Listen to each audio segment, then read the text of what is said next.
राधे राधे दोस्तों, जय श्री कृष्ण। आने वाले 7 अक्टूबर को कार्तिक महीने की शुरुआत हो रही है, जिसमें तुलसी पूजन का विशेष महत्व है। तो दोस्तों, आज हम इस वीडियो में आपको बताएंगे कि कार्तिक माह में हमें तुलसी पूजन कैसे करना है, दीपदान कैसे करना है, भगवान विष्णु और लक्ष्मी जी की पूजन कैसे करना है। संपूर्ण जानकारी हम इस वीडियो में आपको बताएंगे। तो चलिए दोस्तों, जानते हैं। देखिए दोस्तों, हिंदू धर्म में कार्तिक माह को सबसे पावन और पवित्र महीना गिना गया है। यह महीना धार्मिक दृष्टि से बेहद खास होता है, क्योंकि इसी दौरान भगवान विष्णु एक निद्रा से जागते हैं और सभी शुभ कार्यों की शुरुआत होती है। तो दोस्तों, इस महीने में तुलसी माता की पूजा करना बेहद ही शुभ माना जाता है। तुलसी माता को माँ लक्ष्मी का स्वरूप कहा गया है और भगवान विष्णु की प्रिय मानी जाती हैं।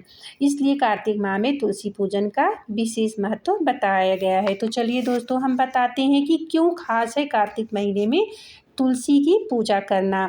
देखिए दोस्तों, धार्मिक मान्यताओं के अनुसार कार्तिक मास की अमावस्या को तुलसी माता का जन्म हुआ था।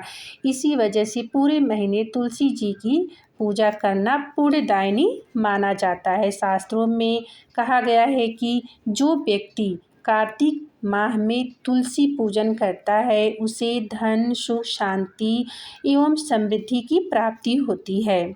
देखिए दोस्तों, कार्तिक महीने का जो विशेष और उत्तम नियम है, वो है कार्तिक ब्रह्म मुहूर्त स्नान तारों की छाँव में।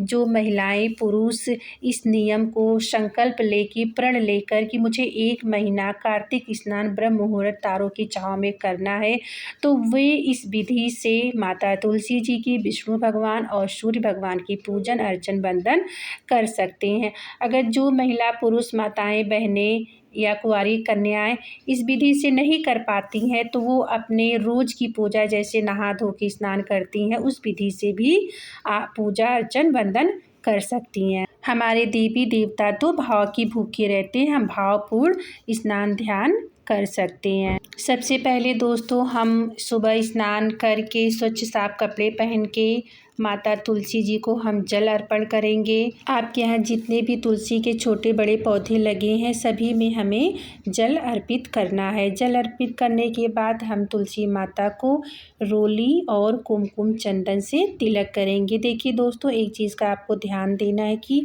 तुलसी माता को सिंदूर भूलकर भी नहीं लगाएंगे, क्योंकि कार्तिक महीने में तुलसी माता को सिंदूर नहीं लगाया जाता है। रोली कुमकुम से ही तिलक करेंगे।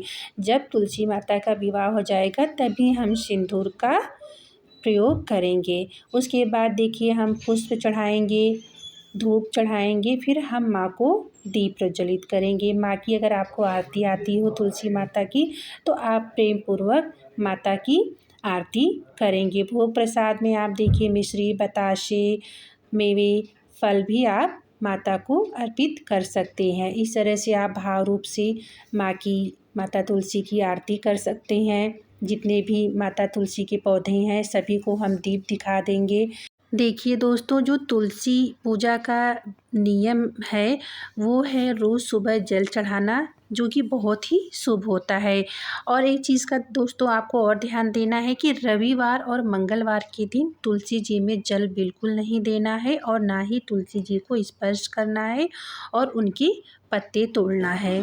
पौराणिक मान्यताओं के अनुसार इन दिनों तुलसी माता का व्रत रहता है और ऐसे में पानी चढ़ाने से दोष लगता है। इसलिए इन दिनों तुलसी के पास केवल आप रविवार और मंगलवार को आप दीप प्रज्वलित कर सकते हैं, लेकिन जल आपको बिल्कुल नहीं चढ़ाना है। और दोस्तों, दूसरी बात है कि एकादशी के दिन भी तुलसी के पत्ते को नहीं तोड़ना है और न ही जल चढ़ाना है, क्योंकि इस दिन तुलसी माता भगवान विष्णु के लिए निर्जला व्रत रखती हैं और जल चढ़ाने से व्रत जो होता है वो माता जी का खंडित हो जाता है।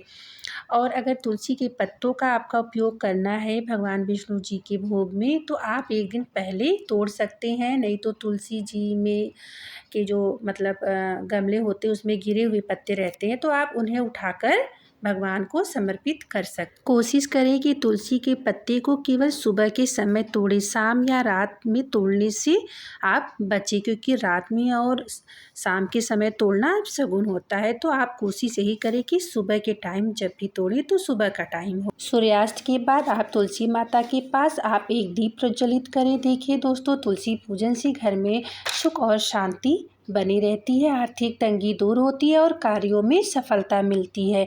भगवान विष्णु और माता लक्ष्मी की कृपा हमेशा बनी रहती है।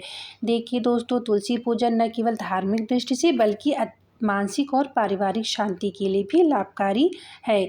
इसलिए रोज़ सुबह आप तुलसी जी में जल अर्पित कर सकते हैं, सूर्य भगवान को जल अर्पित कर सकते हैं, दीप प्रज्वलित कर सकते हैं, तुलसी माता की परिक्रमा कर सकते हैं। इस तरह करने से आपके घर में खुशियों का संचार होता है। तुलसी माता और भगवान विष्णु की पूजा करने वाला व्यक्ति सदैव सुख, समृद्धि और शांति का अनुभव करता है।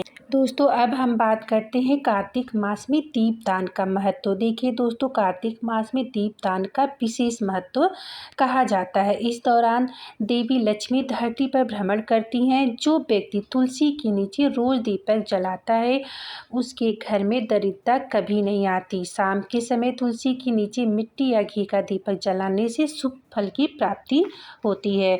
तो दोस्तों, कोशिश यही है आपसे कि आप लोग पूरे महीने, जब तक कार्तिक मास का महीना जब से प्रारंभ हो रहा है, जिस दिन से इसकी शुरुआत है, आप लोग नियम से सुबह शाम तुलसी माता को दीप प्रज्वलित करें, उनकी पूजन अर्चन विधि पूर्वक करें।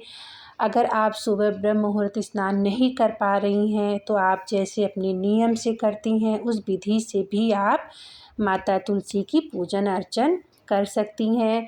दोस्तों, उम्मीद होगी कि हमारी जानकारी आपको अच्छी लगी होगी। अगर अच्छी लगी होगी तो प्लीज़ आप लाइक कमेंट्स कर दीजिए।